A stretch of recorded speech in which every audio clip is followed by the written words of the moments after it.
Baro Kirkhoff's current and voltage laws. Casharkaan waa casharkii 13aad qaybtiisa labaad ama part 2. Casharkan wuxuu ku saabsan yahay Kirkoof sharciyadii uu soo saaray oo ku saabsanaa korontada iyo voltage.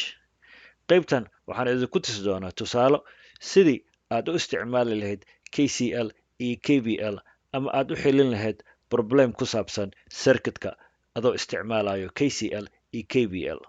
Waxaa idin soo diyaariyey Somtronics. Casharadan sida hore u soo sheegnay waxaa lagu qaataa sanadka ugu horeeya oo electrical engineeringka iyo sanadada saddexaad iyo afraad oo high schoolka ama secondary schoolka. Waxaana la siiyey circuit ayaana la siiyey ka kooban 2 battery iyo 3 resistor. Waxaana la yidhi find the currents of each resistor. Raadi korontada marayso resistor kasta ama caabiye kasta. Waxaan u baahannahay intaana korontada raadin sharciyada aan isticmaalayno inaan wax yar ku laabano. Current law KCL waxa uu noo sheegayaa korontada soo galayso junctionka soo galayso waa inay la mid noqotaa korontada junctionka ka baxayso. Ka marka waa sharciga ugu horeeya sida hore u soo sharaxnay. Kirchhoff voltage law wuxuu noo sheegayaa loop markii aad samayso voltageka markii la isku daro waa inuu 0 noqdaa. Marka all the voltage in a loop waa inuu 0 noqdaa. Marka labada sharci ayaan isticmaalaynaa. Inta aanan kan ugu hore aan isticmaalayno waxay tahay KCL.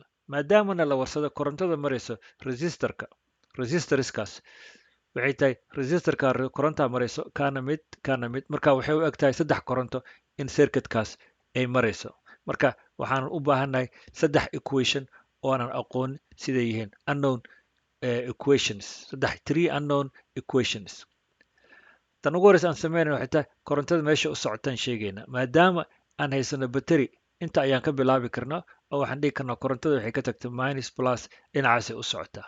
Marka taa waxaan leenahay directionkaas ayay martay waxaanu ku magacaabeynaa I1. I1 sida u socotay waxa ay tagtay junctionkaas waxay u kala qaybsantay labo. I1 mid halkaasay martay oo waxaan leenahay waa I2. Tan kalena halka ayay martay waxaan leenahay waa I3. Marka taa waxay noo sheegaysaa ugu horeysa waxay tahay korontada meesha u qulqulayso waa inaan sheegnaa kaana marka waxaan ku magacaabeynaa equationkeena ugu horeeyay ayuu noqonayaa. Waxaana marka aan leenahay korontada soo gashay junctionka halka I1 waa inay la mid noqotaa korontada ka baxday meeshaas oo ah I2 iyo I3. Marka ka waa equationkeena ugu horeeyay. Equationka labaad oo aan u baahannahay wuxuu noqonayaa loopka. Inta aanan loop aan samayn waxaan u baahnay inaan sheegno meelaha junctionska ah waa inaan sheegnaa. Marka junctionada markaan sheegno halkaan ka bilaabaya ka waxaan ku magacaabayaa junctionka isku xirayo batterigaas iyo resistorskaas saddexda resistorkaas iyo batterigaas ka marka waxaan ku magacaabi karaa A. Kana waxaan leeyahay waa B. Kana waxaan leeyahay C. Kana waxaan leeyahay D. Marka waxaan haystaa 4 junction ayaan haystaa. La soco resistorkaas iyo batterigan hal meel ayay isugu xirmayaan marka waxaan dhihi karaa waa hal junction. Haddaan rabo halkaasaan junction kale ku magacaabi karaa waxaan dhihi karaa waa E. Haddaan rabo halkaas waxaan ku magacaabi karaa another junction waxaan dhihi karaa F. Marka taa waxay ii ogolaanaysaa inaan loopka meel aan ka bilaabo. Waxaan ka bilaabi karaa halkaasaan aadi karaa waxaan ka bilaabi karaa halkaasaan aadi karaa oo meeshii waa inaan kusoo laabataa. Marka important ma meesha ka bilaawdo just waa inaan raacdaa hal direction. Marka aan questionka labaad waxaan u baahannahay loopka inaan sheegno meesha aan ka baxnay iyo meesha aan kusoo laabanay. Maadaama aan ka tagnay junctionka halka aan ka tagnay aniga aan goostay waxaan ka tegayaa halkaas waxaan marayaa resistorkaas meesheedii ayaan kusoo laabtay. Marka loopka wuxuu ka tegayaa halka wuxuu marayaa resistorkaas. Markaan rabo equationkiisa inaan sameeyo waxaan isticmaalayaa KVL. Marka maadaama halkaan aan ka tegay minus 2 plus aan ka tegay waxaan equationkayga uu noqonayaa 20 volts maadaama aan ka tegay minus 2 plus ay tahay voltage rise voltagekii kor u kacay wuxuu noqonayaa plus 20. Waxaan maray resistorkaas oo waxaan ka tegay plus waxa aana tegay minus. Marka taa waxay noqonaysaa voltage drop voltagekii hoos ayay u dhacday. Marka wuxuu noqonayaa minus 5 times I1.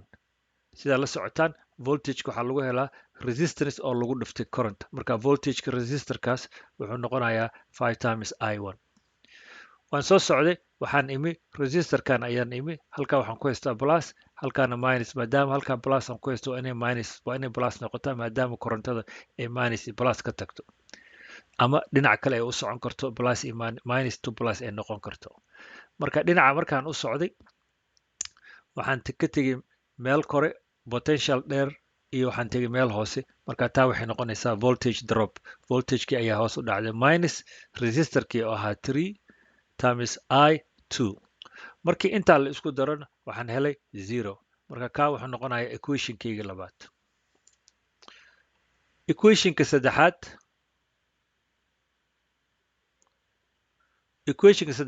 waxaan u baahnaa loopkaas inaan sheego meesha uu ka bilaabanayo iyo meesha uu ku dhammaanayo. Waxaan goostay aniga halkaa inaan ka tago. Marka wuxuu noqonayaa loopkayga sidaas ayuu noqonaya. Wuxuu ku soo laabanayaa c ayuu ka tagaya, resistorkaasuu maraya, bateriga ayuu maraya, haddana wuxuu ku soo laabanayaa resistorkaas. Marka taa waxay noqonaysaa, hadda halkaan ka tago waxay noqonaysaa, halkaa waxay noqonaya plus, halkaana minus, halkaana plus, halkaas minus. Sidaasoo kale halkaana waxay noqonaysaa minus, halkaana plus, maadaama dhinacan aan u socday. Taana marka waxay siinaysaa meesha ugu horeyso, maadaama plus aan ka tegay minus aan tegay, waa voltage drop. Marka wuxuu noqonayaa minus 2I3. Waxaan ka tegay plus minus baterigaas ayaan tegay, wuxuu noqonayaa minus 4. Markaan kasoo tago bateriga waxaan marayaa resistorkaas sidaa ujeedaan minus plus waaye. Marka waxay noqonaysaa voltage rise, voltagekii oo kor u kacay. Marka waxaan leenahay plus 3I2 equals to 0. Kaana waa equationkeennii saddexaad. Waxaan isticmaali doonaa equationkaas ayaan isticmaali doonaa si aan u helno I2. So waxaan raadinaynaa find aan leenahay I2. Sidii aan ku heli lahayn waxaan u baahannahay in aan soo saarno equationkaas ka soo saarno I2. Marka waxaan soo qaadanaynaa equationka number 3. Waxaan leenahay minus 2I3 minus 4 plus 3I2 equals to 0. Waxaan u baahnaa I2 inaan soo saarno.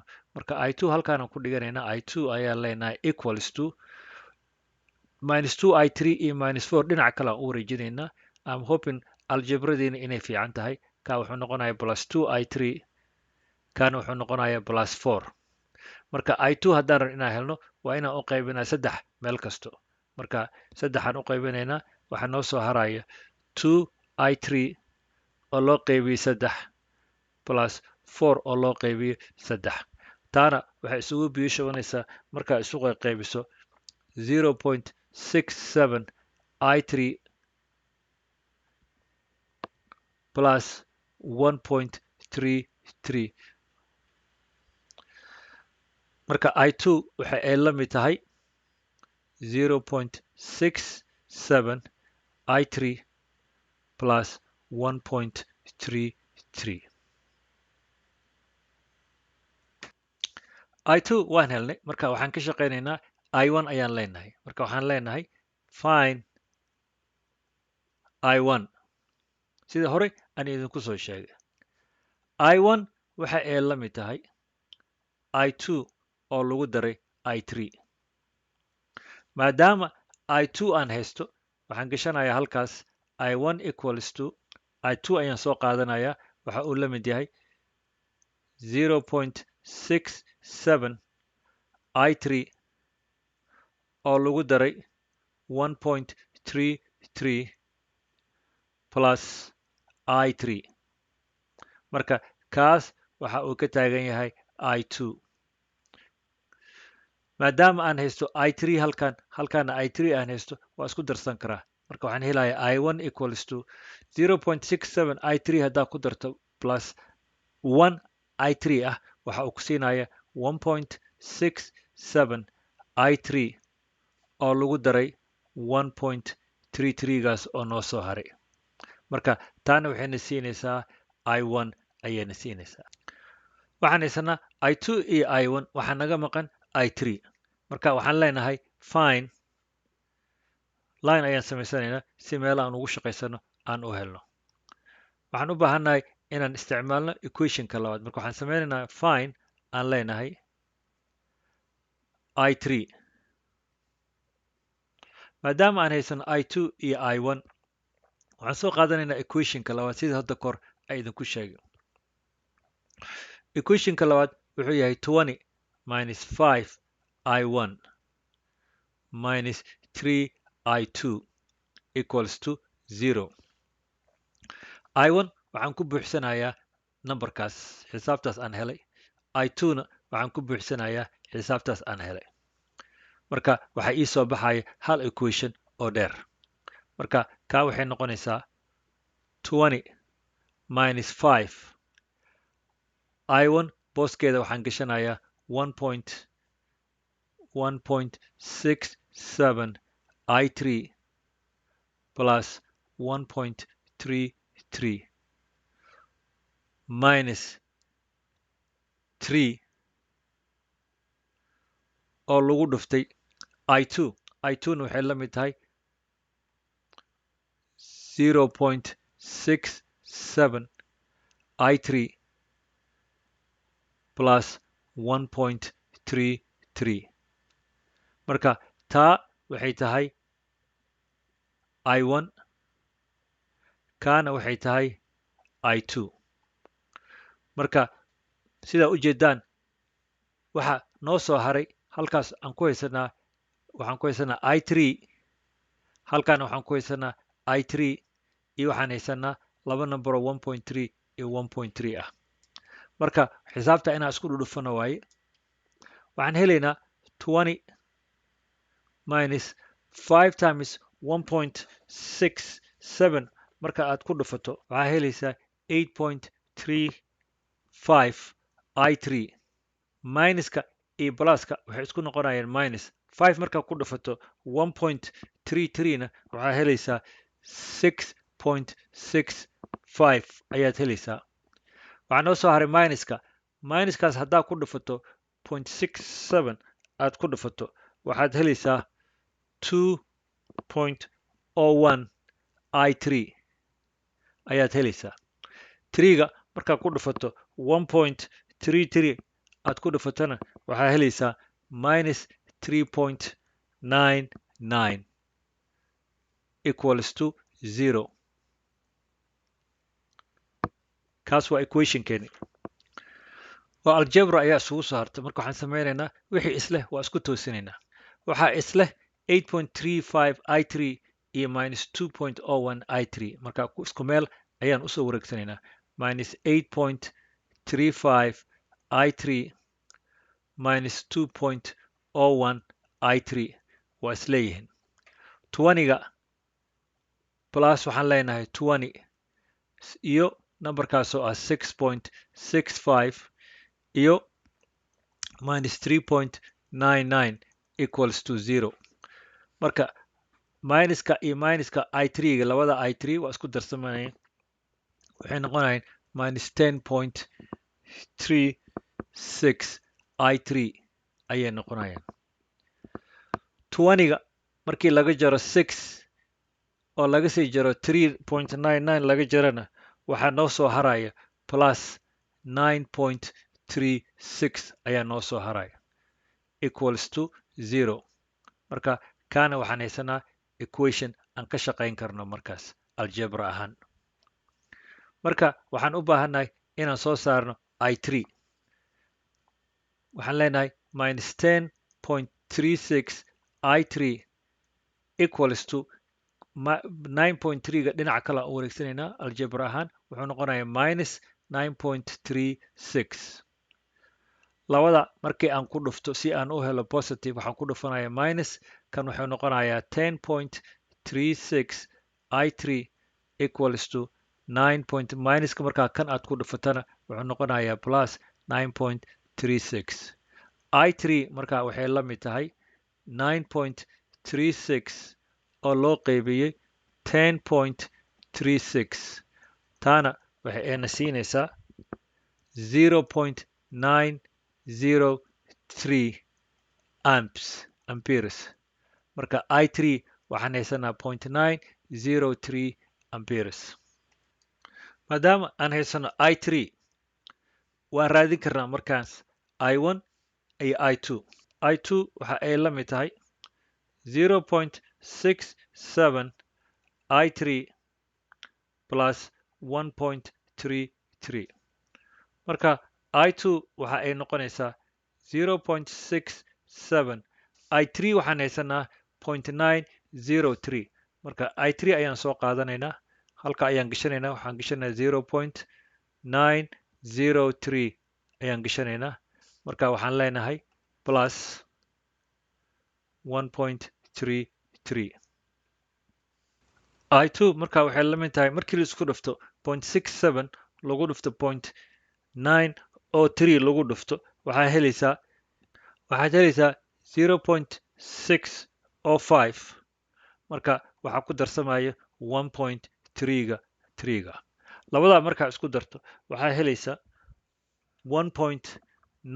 1.935 ampere marka taa haddaan soo gaabsano I2 waxay la mid noqonaysaa oo aan round sameyno waxay la mid noqonaysaa 1.94 amperes I1 haddaan raadino I1 waxa uu la mid yahay 1.67 I3 oo lagu daray 1.33 marka I1 waxa uu la mid yahay 1.67 oo lagu dhuftay 0.903 oo lagu daray 1.33 I1 marka waxay la mid noqonaysaa 1.508 markii labadaa la isku dhufto plus 1.33 markii labadaa la isku daro waxaan helaynaa 2.838 amperes haddaan round aan sameyno nambaradan aan soo round garaysano I1na wuxuu la mid noqonayaa 2.84 amperes marka waxaan helnay I1 waa helnay I2 waa helnay I3na waan helnay marka haddana waxaa idin tusayaa isaga oo simulation ah circuitkii hadda aan ka shaqeynay xisaabteedii waxaan ku sameynayaa simulation si aan idin tuso I2 iyo I3 iyo I1 qiimihii aan helnay inay sax yihiin waxaan ku haysanaa 20 volt bateriga ahaa resistorkii koowaad resistorkii labaad iyo kii saddexaad iyo baterigii kale oo 4 volts ah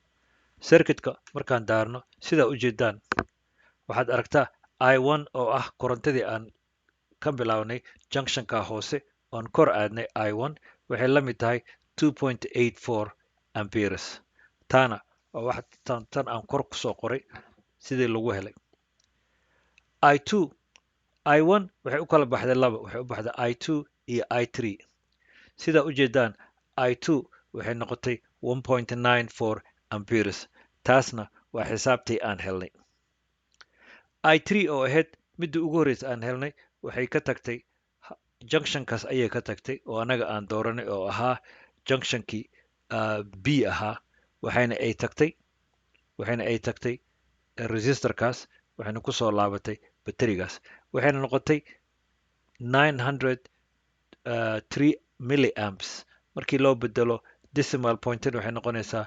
0.903 amps ayay noqonaysaa marka xisaabtii aan ka shaqeynay sax ayay noqotay waxaan rabaa wax kale inaan idiin sheego oo ah sidee ku dooranaysaa korontada meesha ay u socoto korontada meesha ay u socoto waxay ku xiran tahay circuitkaas power supply-ga uu qabo quwaddiisa masalanba power supply-ga halkan aa ujeedaan waa 20 volts waa uu ka xoog badan yahay power supply-gan 4 voltska ah marka waxaa dhacayso korontada ka timaada power supply-gaas waxay ku qasban tahay inay ku qulqusho baterigaas oo ay la noqoto same directionka u socdo haddii bateriga halkaas aan kordhino waxaa dhacayso korontada ka imaanayso baterigaas ka imaanayso ama chargeka ka imaanayo waxaa laga yaabaa inuu ka quwad bato midkaas marka waxaa laga yaabaa korontada inay dhinaca kale u socoto. adiga markii aad dooranayso korontada meesha u socoto wax dhibaataa ma leh haddaad xataa aad dalbato dhinaca qaladka aad dalbato maadaama aadan ogeyn korontada meesha u socoto minus ayaa laga yaabaa inaa hesho korontadaas masala minus I something aa helaysaa. minuska markaa wax kale kuuma sheegaya wuxuu kuu sheegaya directionkii aad qaadatay korontada meeshay u qulqulaysay inay ahayd direction qalad ah, laakiin xisaabtaada sax ayay noqonaysaa haddii aad samayso loopka sida aad u dalbato. marka xisaabta Kirkhoffka aad ayay u fiican tahay oo yacni waxay ku fiican tahay circuitska markaad analyze garaynayso sidaad ku heli lahayd korontada ama voltageka marayso circuitkaas. waxaan rajeynayaa inaad ka faa'iidaysateen.